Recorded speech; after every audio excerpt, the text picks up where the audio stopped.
The legendary Mr. Skin. Mr. Skin. Dude, Mr. Skin. MrSkin.com. Mr. Skin, everybody. When it comes to naked celebrities, Mr. Skin knows all and shows all. Coming to you live from Chicago, Illinois, also known as the Skindy City. I am Jimmy Fallon, welcoming you to another skintastic episode of the Mr. Skin Podcast, a special Olympic-themed episode of the Mr. Skin Podcast. You can find all things Mr. Skin Podcast at our Safe for Work site, MrSkinPodcast.com, including links to subscribe via iTunes, Android, SoundCloud, and more. And if you like the show, give us a good rating so we can help get other people tuned in and turned on. And if you want to ask Mr. Skin a question, blow a call into the Skin line at 304-TALK-SKIN and leave us a message. Joining me now from Skin headquarters in Los Angeles, the great Andrea Lowell. How you doing, champ? I'm doing great. Fabulous to be here. Thanks for having me. 3 days into the Olympics, you don't have Zika yet, right? No, So that's good. not that I can tell. I think I'm symptom-free. Your face is still full-sized? Yes. And of course, a man whose status in this great land is oversized. The legendary, lovely, and talented Mr. Skin. How you doing, Skin Man? Doing great, Jimmy and Andrea. How are you guys? Great. Happy Olympics to you, sir. Yeah, same to you. Hey, before I get into all this Olympic stuff, how was that Trump thing you did last week? I haven't talked to you in a week. Yeah. Oh, is that a wisecrack or is this a real No, question? there had to be some good stories. Let from me that, explain right? to you about this. All right, so I'm doing a benefit at a Trump golf course in New Jersey. And now, Trump wasn't there, correct? No. Oh, okay. But it had the. It's funny. It had all the Trump hallmarks in that the country club is adorned from cover to cover, wall to wall with Trump photos, which is hilarious. But what happened was the gig itself had I'm not even kidding, like a legit 2,500 people in the audience, which can only lead me to believe Trump might have told them Jimmy Fallon. either Trump or the organizers, because again, I know this podcast is doing great and we thank the 47,000 of you that downloaded the first 3 episodes, but Jimmy Fallon isn't supposed to draw 2,500 people to Bedminster, New Jersey. That being said, Skin Man, yeah, the size of the crowd was my favorite thing about them. From there, gotcha. The niceties end there. I'm pretty sure when I left the club, Hamas called up and claimed responsibility for the bombing. Oh, Jimmy. Oh, they didn't think you were funny, is what you're saying? No, they were all right. They were just like loud. They were like a loud, chatty. The way these, whenever you're headlining a benefit at a golf course, the way it works is they get there at 8 in.the morning and drink and play golf. Oy. Well, So, isn't like, that the whole purpose of golfing is drinking? Well, it's exactly. But Right? the whole purpose of comedy is talking to people with motor skills who can follow a conversation. Oh God! How do you deal with an audience that just isn't getting you? How do you fight through that? What's the stand-up comedian game plan for that? You repeat an axiom that a famous comic once told me. He said, "The cash register doesn't know if they laughed." You just keep thinking about the check and the ride home. Like if my car had an auto start, I would have hit it 4 minutes into my set yesterday and had the car running. Just one of them. It's a long season. Nobody goes undefeated. But what happens, Skin Man, is that every gig you do, like even if it's like really the worst gig of your life, if you've been doing comedy long enough, you have what comics call bomb lines. And what those are jokes you have about how bad it's going. Okay. That literally do work every time because they cut into the real moment you're all experiencing as a team. So what happens is over the course of doing stand-up, say I've been doing it full-time for 10 years, you figure out enough bomb lines that if your act doesn't work, you get by on those and create the perception that it went well. You dig? It. Very smart, Jimmy. Very See that? smart. We're Jimmy, all tap dancing. Did you do any Melania Trump naked jokes? No, not at the Trump golf course. That would have been Just bold. I mean, just wondering. Looking back on it, I wish I would have. No, but to quote Melania, it was the best of times. It was the worst of times. Yeah. So, hey, did you guys obviously Yes. saw the pictures of you talking Melania about Trump. the nude photos in the New York Post? Oh my God! Well, the New York Post pixelated them. Have you guys seen? No, you got Are the they out goods? there? I think the goods Well, for you. You but got we're to check talking it out. to Now, Mr. Skin Skin. Man. yeah, we got the goods. We got the unpixelated. But real quick, Andrea, Yes. real or fake on Melania Trump? Take a quick look. I'm pretty sure they're fake. Yeah. That's it. They look fake. I will say, I don't know if you guys remember our last week's conversation about Layla, I forgot her last name's butt being real or not on the show Power. I did a lot of investigatory work, and I don't see any before pictures. So I'm going to keep doing my diligent homework, and I'm going to keep reporting back until I find an answer. Those pictures were taken, I believe, in '97 or so, and it was a Max magazine, I think it was called in France, and they I don't care how great your breasts are, if they have zero saggage, you just got to figure those are fake, right? Yeah. Well, yeah. I want to say I'm signing in on behalf of fake, but I do want to say this too.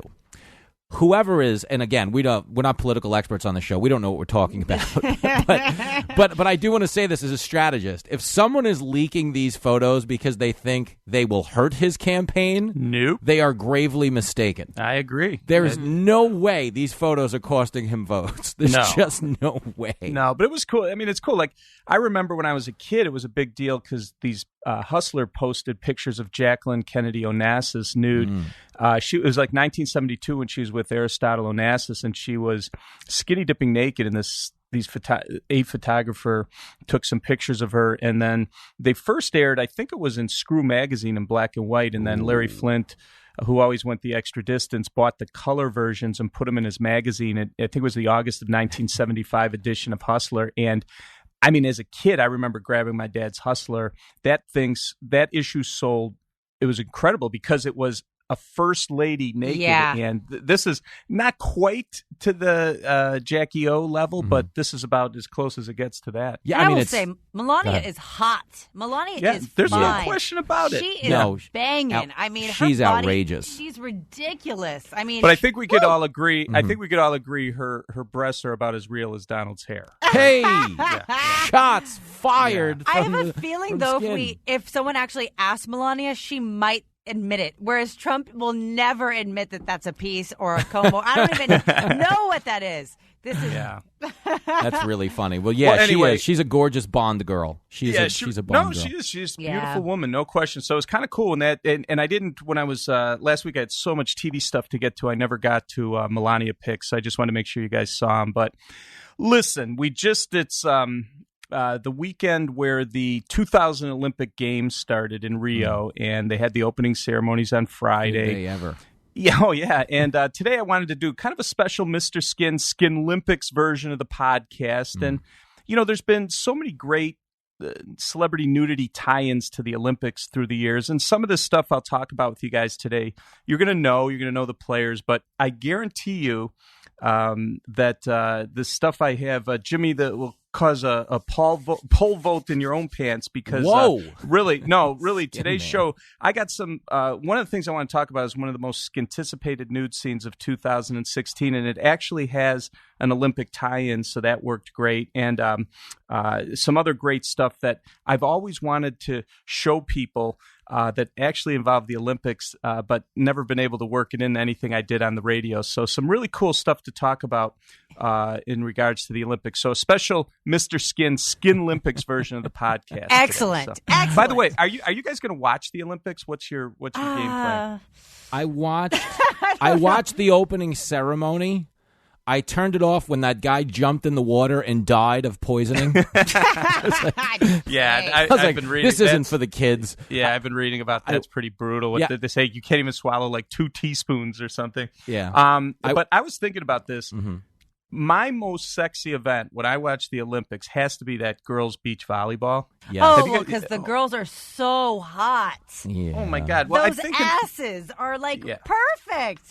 Well, in the history of beach volleyball players, I think Gabrielle Reese. You guys all remember Gabrielle Reese. She's no longer Olympic caliber, but she was a model and a great volleyball player. But there's one girl I want you to keep an eye on during the Olympics if you're flipping channels and you see women's volleyball. This Marta Menegatti from Italy. Yes, and they've made lists in the last couple of years where if you go online, you'll see like the hottest beach volleyball players, and not only is she always near the top of the list, but she's active in this Olympics, which is going to be pretty cool. So how hot a Olympic volleyball player can be, and she's among the hottest. So check her out, Marta Menegatti. No relation to Mrs. Manicotti from the Honeymooners, but Marta Menegatti from Italy is something we all got to keep an eye on. Yeah, she actually has a really pretty face. A lot of times the volleyball players, they have incredible bodies, but the face is okay, a 6 or a 7. She's really, really beautiful, and that tight, perky volleyball ass. My favorite part about Marta, though, is the thumbprints above her ass. Oh, goody. Did Mandy D put up some pics of her? Because I want you guys to see her. I'm looking right at her, and I'm loving those little divots on her lower back. One of my favorite parts of a woman. Oh, I wow. agree. Yeah, I'm looking at that right now. That's interesting. She's got good ones. Yeah, so that's our check back with me in a few weeks when the Olympics are over. Marta Menegatti, and see if you guys see her on television. She's really beautiful. And if you're down in Rio, keep an eye out for Marta and keep an eye out for wild dogs. They're roaming the streets everywhere. Oh, man. Yeah, we'll see. Hey, also, I also always bum me. I was trying to think too. Obviously, volleyball players very hot, but the swimmers, I think we don't think of the swimmers like we do the volleyball players, mostly because of their bathing suits. If they could wear bikinis, I think we'd be going nuts over the swimmers. But the way they're covered up, it's just hard to get a read on some of those bodies as far as the swimmers go. Yeah, those swimming because the boys wear Speedos. I know. Why are the girls? The girls are so covered up when it comes to swimming. I remember when I was in college, I hooked up with a girl who was on the major Big Ten university swimming team, and I remember feeling her butt, and I was like, this can't be a real butt. Like, swimmers' legs and butts, unbelievable. So firm? Yeah. Wow. Unbelievable. Yeah, that was one of the highlights of my life. It's most swimming I've ever done was when I dated her. All right, I will say I think that they wear the one piece because it's somehow more aerodynamic and it helps them slip through the water faster. No, yeah. No, I get it. But if they could do that sort of same science into a bikini, or especially like a thong bikini, I'd be all about it. Yeah, that'd be hot. And I'm amazed you even remember the women you hooked up with in college. I know it's most of mine. I don't remember anything. I just remember them grabbing the money off the dresser and leaving. I just remember that butt. That's all it is. But yeah, the swimmers. But anyway, so we'll be watching the beach volleyball players, the swimmers, and all that. And I know you guys mentioned the Zika. Is it Zika? Is that Zika. it? Zika virus spread by mosquitoes, and obviously it's a big problem in Brazil and elsewhere out there. But I thought I'd give you. I think last week I said as a joke, maybe I'll do my best mosquito bites. Girls with really small breasts. Oh yeah. And I had a little time on my hands before the show, so luckily a couple years ago we did a top list at our site. I think it was a playlist of we called it these are girls with really small boobs, celebrities with small boobs, called them mosquito bites. You'll get off, no pun intended on the off. So anyway, so I thought I'd give you my bronze, silver, and medal mosquito bite babes in honor of the 2016 Olympics. And again, these are girls that are very, very small chested up top. So let me give you real quick. Number 3 is Keira Knightley. Do you guys know her from Pirates of the Caribbean? Yes, she did. She's been nude a few times, but in 2009 especially, she did a movie called Edge of Love, and beautiful girl. Personally, I've always been someone who likes the, D or double D naturals, but girls like this can turn a guy like me into a fan of the Carpenter's dreams, if you will. And this is my bronze medal for mosquito bites in honor of the Zika virus at the 2016 Olympic Games. Okay, nice. Yeah, I can get down with that. Yeah, she's a beautiful girl. She's a super talented actress, so I'm just glad she shows them. And you know what? I got to say this about this, the small chested, as we're calling the mosquito bite girls. Women need to know this, that if your body, it doesn't matter if they're huge or they're tiny. If your body is proportioned well, the female body is gorgeous. I agree. So there's a lot of women like shitting on themselves, giving themselves a hard time, that don't realize how attractive they are to guys. Yeah. Because Keira Knightley's breasts complement her body. Yeah, if you put massive tits on her, she'd look like she was going to fall over. Like she might fall over. You know what I mean? Jimmy, you're saying that a sunken chest is still a treasure. Aw. Very sweet way of putting Is it. that what you're saying? Well, now, by the way, just go to MrSkinPodcast.com to see all the stuff we're talking about, because this is very visual. And this next one, my silver medal for my favorite celebrity mosquito bites of all time in honor of the Zika virus at the Olympics is Goldie Hawn, silver medalist. Remember the movie Wildcats from 1986 when she was the coach of the high school football team? Do I? Yeah, early in the movie, she's laying in the bathtub and her husband comes in, and this is like Goldie Hawn at her most flat-chested, and it really is an amazing nude scene because of the fact that she is literally almost an A- in this scene, laying on her back in the bathtub, and it's definitely a must see if you're a fan of the A cup actresses. That's a nice one. I'm at a loss for words right now because I really anticipated her boobs to be a little more round. But I'm looking at the date. It was 1986, so clearly her beautiful daughter, Kate, who also has teeny titties, was born. Kate Hudson. So I'm thinking Goldie had natural small boobs, probably breastfed. They're a little saggy for my liking, but you know what? Goldie Hawn can do no wrong in my eyes. Yeah, she's in the Mr. Skin Hall of Fame, by the way, for a great career in nudity. I would still play it with them. Yeah. No, I agree. And very beautiful actress. And finally, my mosquito bite Olympic all-star team here, my gold medal winner is an actress. I'm probably going to turn you guys on to. You might not know her, but her name is Jane Birkin. She's an English actress who was nude in 24 movies, making her a easy Mr. Skin Hall of Famer.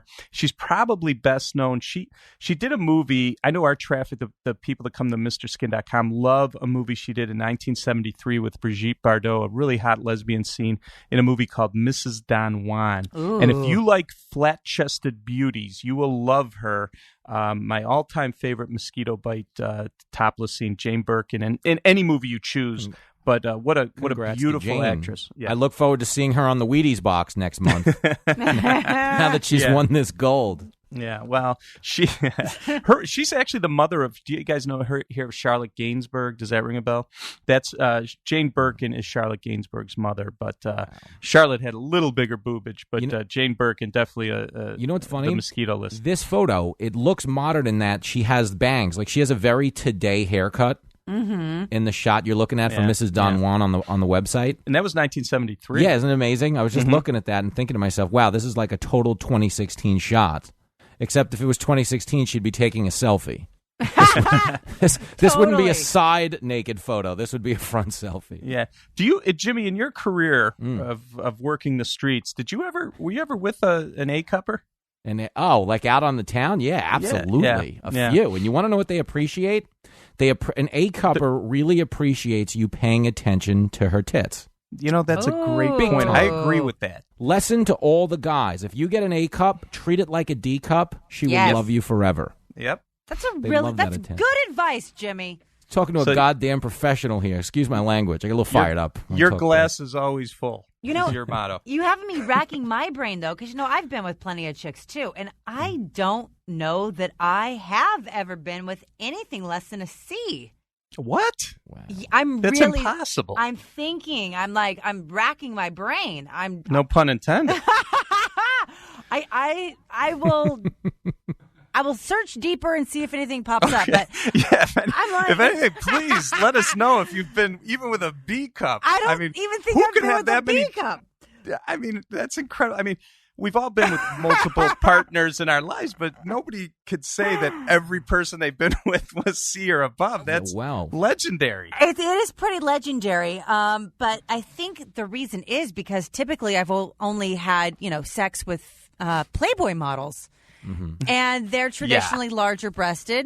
That would be a good trivia question, and I don't know the answer to that, but what would be in the history of the Playboy Playmates, who had the smallest breasts? I truly don't know the answer to that question. Her name is Carmela de Caesar, and she was Playmate of the Year, and she had very small boobs, and they were perfect very small boobs. And just like Jimmy was saying, they were in amazing proportion to her super svelte body. Well, they were so pretty on her. Okay. Yeah. Okay, she was the smallest of all time? In my Playboy knowledge, I believe so. Okay. I'll have to get to the bottom of that. We have to ask the real expert, Bill Cosby. Oh, God. Sorry, Skin. Hey, no. Playing loose today. It's the Olympics. You got to let it all hang out. Patch him through. Let's get him on the line. As I kind of curate the website here for some Olympic moments, things I don't get to talk a lot about that have to do with the Olympics. One of the things I got to bring up is one of my favorite movies of all time, which is the 1982 movie Personal Best, which was Robert Towne's directorial debut, I believe. Okay. And it starred Mariel Hemingway, a young, beautiful Mariel Hemingway. Yeah. As a girl trying out for the Olympics, and went through all the training regimen and all that, but she ends up hooking up with this Patrice Donnelly, and they have a lesbian affair. And my God, there's a scene, I don't know if Maddie D pulled this up for you guys, but there's a scene where all the girls after a training day are in the sauna. And this is 1982, Jimmy, so For Whom the Bush Tolls with Mariel Hemingway. It was very, very bushy in that sauna. And it's one of my favorite nude moments of all time, but it was also a movie about trying to get into the Olympics. And I remember even as a kid, and when I think I was a freshman in college that year, I remember they did an article in Sports Illustrated. I thought Mariel Hemingway was so beautiful. I remember cutting out the page in the Sports Illustrated and posting that on my wall because I was such a big fan of hers. So I love her. I love her in Star 80. That's one of my all-time favorite movies. I know it's a rough movie, but boy, was she great in that. Yeah. That's when she got boob jobs, by the way, because she had in Personal Best, she had her, speaking of mosquito bites, she had smaller boobs. And then all of a sudden she did Star 80 a couple years later. Can I ask you a quick inside baseball question about Star 80? Yeah. Inside baseball question here, and I guess you should both weigh in. Mariel Hemingway in the movie Star 80, she's portraying Dorothy Stratton, the famous, Playmate and Buck Rogers star. Who do you think, I don't know if we could quantify this, but who do you think is hotter, Dorothy Stratton or Mariel Hemingway? Ooh. That's a great question, but I will say this. Dorothy Stratton truly was one of the most beautiful playmates of all time. Most alluring, there was something about her. And I would say Dorothy Stratton for me if I had to vote, but I had Mariel Hemingway's picture on my wall in college, so I love her. So I think I have to go Dorothy Stratton too, because she had this love for life and her personality. I've only seen Mariel as an actress, so I can't base it on who she really is. But Dorothy's breasts, if you want to talk about natural perfection. And you know what else too? Yeah, she went out in her prime. Like Mariel Hemingway lived another 20 years. This is kind of like, I always get into this debate with Lennon and McCartney. I get in this debate with Lennon and McCartney. I say, like, McCartney might be considered the better musician if someone would have shot him before Wings happened and everything that came out next. Maybe not Wings, but all that BS on, like, the Starbucks label in the late 90s. You mean like Ebony and Ivory? Yeah, a lot of bullshit went on. Yeah. I'm not proud of the poor man, but he's the best. Shout out. Yeah, but Mariel Hemingway has aged beautifully. She's been she beautiful looks great every decade. So who knows? I just mean her body of work. She's in like a Showtime movie called like Sex Freak or something like that. It's like the most absurd movie. I don't know. Let's not get too sidetracked. But I love her. I love Dorothy Stratton. I just wanted to hear the experts chime in. Totally. I think that's one of the great Olympic. That's one of the great Olympic movies for nudity is Personal Best from 1982 in honor of the 2016 Olympics. There is one other thing I wanted to bring up to you guys, speaking of the Olympics, and I've always wanted to talk about this on the radio, on different shows I've been on, and I've never had a chance to because it's so out there and so crazy. Okay. It's a documentary from 2002 called Gold Bird. Oh, wow. Gold Bird. And it's a documentary, but really it's just a softcore fetish video. It features these real Romanian gymnasts, and they're getting interviewed. But more than anything, they do all their routines that you would see in the Olympics, like everything, with just their bottoms on. Oh, I am watching this now, and hell to the yes, Mr. Skin. Please go to MrSkinPodcast.com or just go to our website and search Goldbird. And I got to tell you, this was so crazy. And in the background, you can't even watch it because it's all just Japanese announcers. And it would be like they're running to the pommel horse. Yeah. and their breasts are bouncing, and somehow they found like gymnasts. I know the names of them, but no one will know who they are. These were world-class real gymnasts that won gold medals in maybe not so much in the big Olympics, but they were, right there. But they went out and found like the 3 with the biggest boobs of any gymnast. And it's them running topless in slow motion to do their somersaults or pommel horse or whatever it is.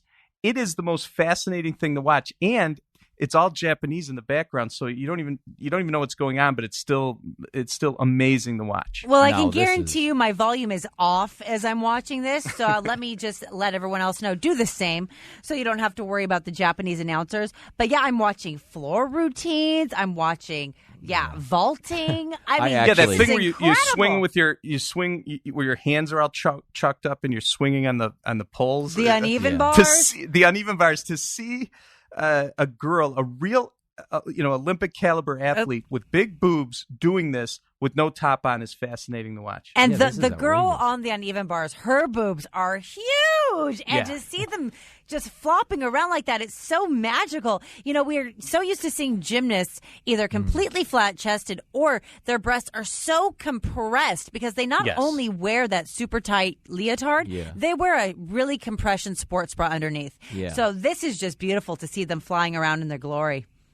Yeah, like you remember like Mary Lou Retton. Like I don't think Mary Lou Retton would work for this fetish video because she had kind of no boobs at all. But these girls are like literally, and they're in good shape. They're not fat. Like they're doing real Olympic exercises, crazy stuff. Yet their big floppy breasts are going while you watch. It's fascinating. It's must-see TV. Did they ever find the coach who secretly taped this? Well, it's funny because if you watch it when she's running full speed to start to do a somersault, the cameraman at first it pulled back and you're seeing her whole body, and then as she's running, he focuses in on her boobs just bouncing up and down, and it's just something that's must see for anyone who if you're into this stuff, which pretty much any guy listening to this podcast probably wants to check it out. But even women, we're huge fans of gymnastics. I know most girls growing up, we watch the Olympics, we try to do backflips in our living rooms, we're doing cartwheels. All we want to do is be Olympic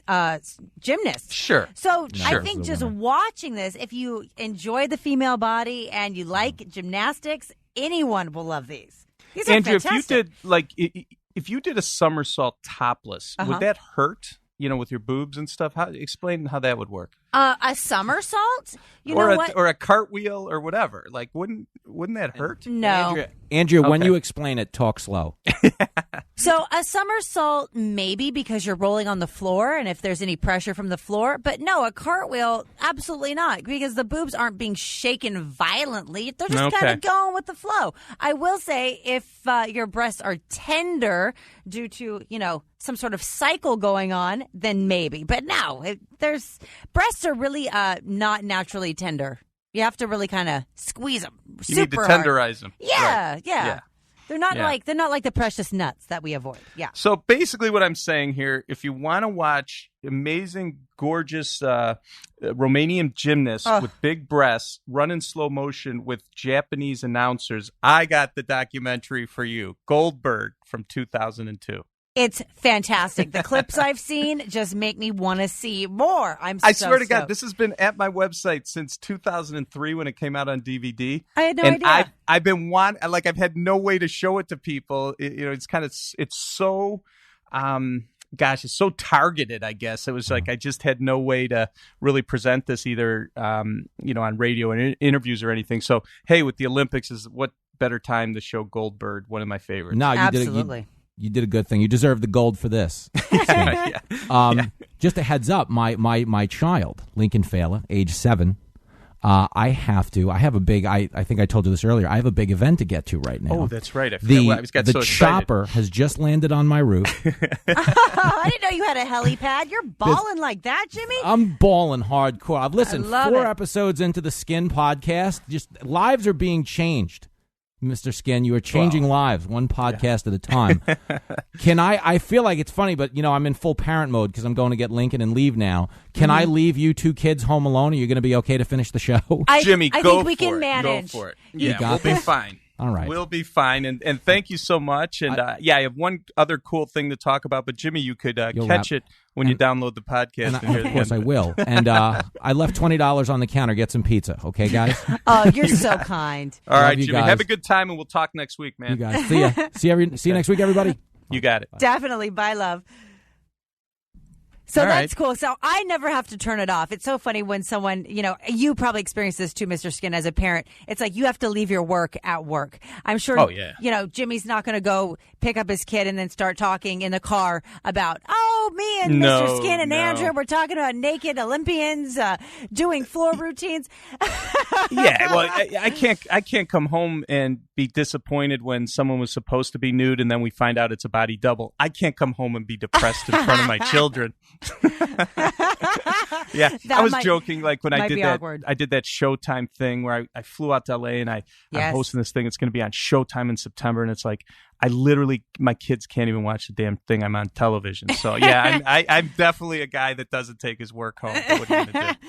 Well, so far I'm blown away. I love the volleyball players. I love the mosquito bites. I'm dying still over Melania and Jackie O. What else you got for me, Skin? Well, last but not least, this is something that we've been tracking since the 2015 Sundance Film Festival. Okay. And it actually truly ties into the Olympics. So I'm so happy that just the coincidence with the Olympics and this kind of all at the same time. But it came out on Blu-ray last week, August 2nd, and it's a movie called The Bronze. Okay. And when it came out at Sundance, I have these skin scouts that go to these film festivals, and what I do is I'll pay their lodging or whatever, because these guys they all work for online movie review websites, and are paid dick. They're not paid any money. Yeah. And they maybe live in their mom's basement or whatever. Cool, but they have such a passion. No, but there's no money in this. They're writing reviews for online,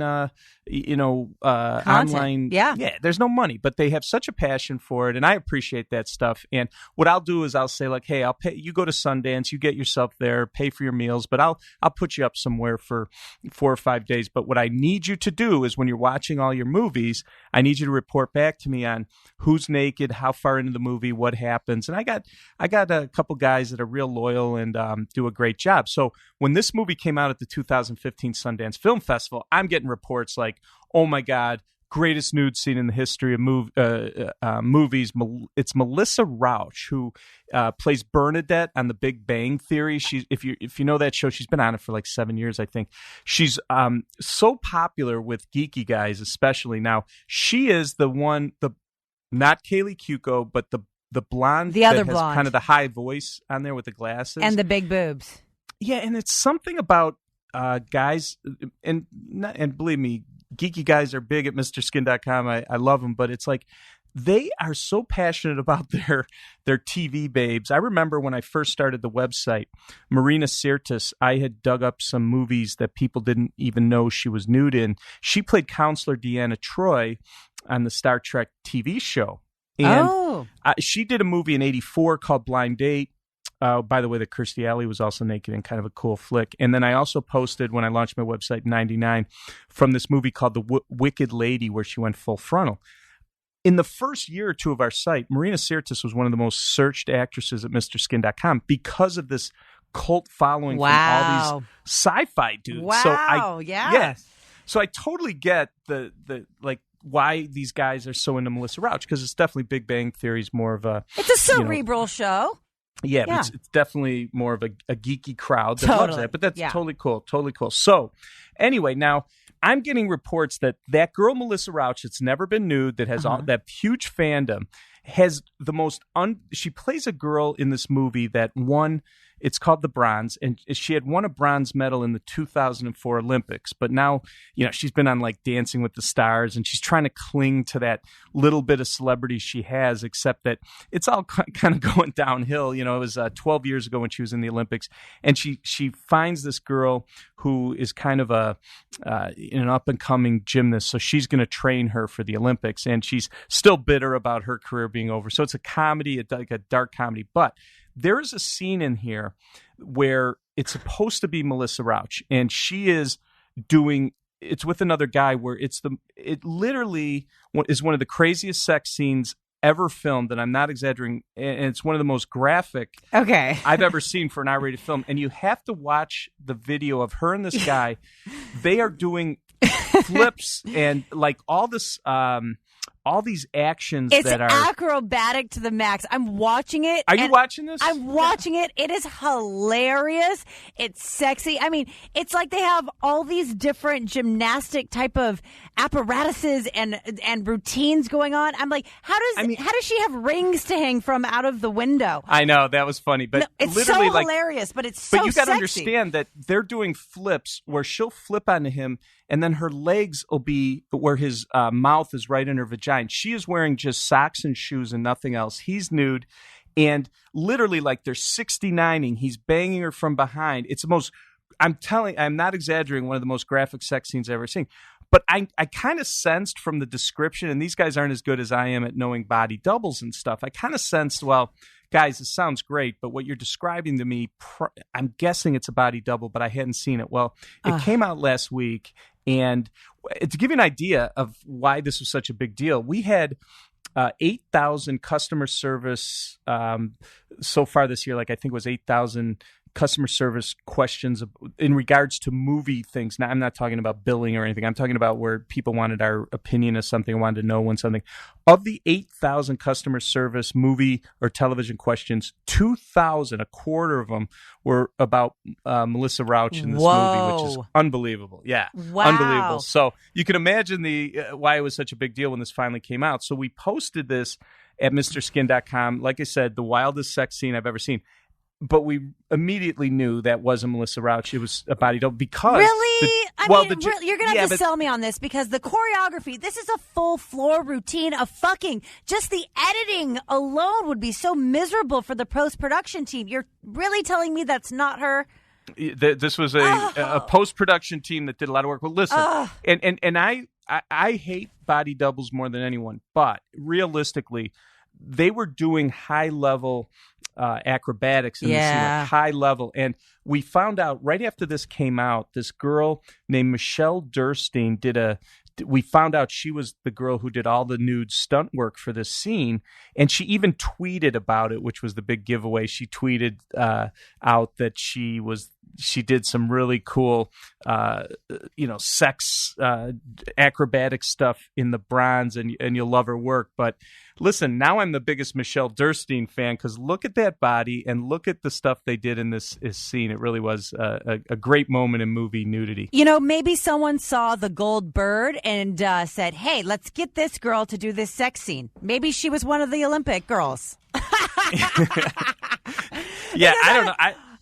To be that level of a gymnast, because like I said, I'm watching this on loop. I can't get enough of it. I'm mesmerized by it. Like you said, high level acrobatics. They're doing stuff in tandem. It's absolutely insane to have that level of gymnastic ability and be so free to do such wild sex scenes. It's pretty unheard of. And what I'm really dying to know is when she's in the upside down handstand split. Yeah, and his face is in her muff. That scene, yeah, I mean, it's unbelievable. Is she wearing panties or is she totally shaved? Because I'm looking at a picture of her, just her. They did some sort of CGI looking stuff where they kind of Ken and Barbied her down there, just because literally her legs are spread wide open and his face is in there. My guess is that she had some sort of a coverage, like skin colored, that they could easily through in CGI post-production kind of do something. But I'm talking, it doesn't hide the fact that his face is right in her muff or right in her butt, and they're 69ing both ways. It really is. It's something that, even though it's not Melissa Rauch, it's still fascinating to watch the scene from the bronze. Really incredible. Well, bravo to Michelle Durstein for filling in for this scene, and I think she's going to be my new favorite. Melissa, whatever. I'm a big Michelle Durstein fan now. Well, I big banged myself after I saw that scene. So, yeah, it really is incredible. And like I said, go to MrSkinPodcast.com for the links Totally. to see it all. So all this stuff we talked about today in this fast-moving episode of the 2016 Olympics. I hope you guys enjoyed the fact that we were able to pull out we were able to curate some of our cool Olympic nudity for you guys, and both old and new release stuff. So it was a fun Olympic edition for me this week. Absolutely. This was enlightening. This was eye-opening, and it's inspiring. It makes me want to work on my middle split. Yeah. You want to go out and get some exercise after this podcast. Yeah. All right. I think I'm going to. I think I'm going to work on my splits. Yeah, make sure you film that for our website. So anyway, all right. Well, that was an incredible podcast, Mr. Skin. So sad Jimmy had to leave, but I'm so excited that the listeners got to hear all of this talk about the bronze. I want to remind everyone to join us next week on the Mr. Skin Podcast at MrSkinPodcast.com. Don't forget to follow Mr. Skin across all social media at Mr. Skin, and give me a follow at The Andrea Lowell. Give us a call if you have any questions, comments, answers, or requests. 304-TALK-SKIN. We'll see you guys next time. Bye, guys. MrSkin.com. Fast forwarding to the good parts.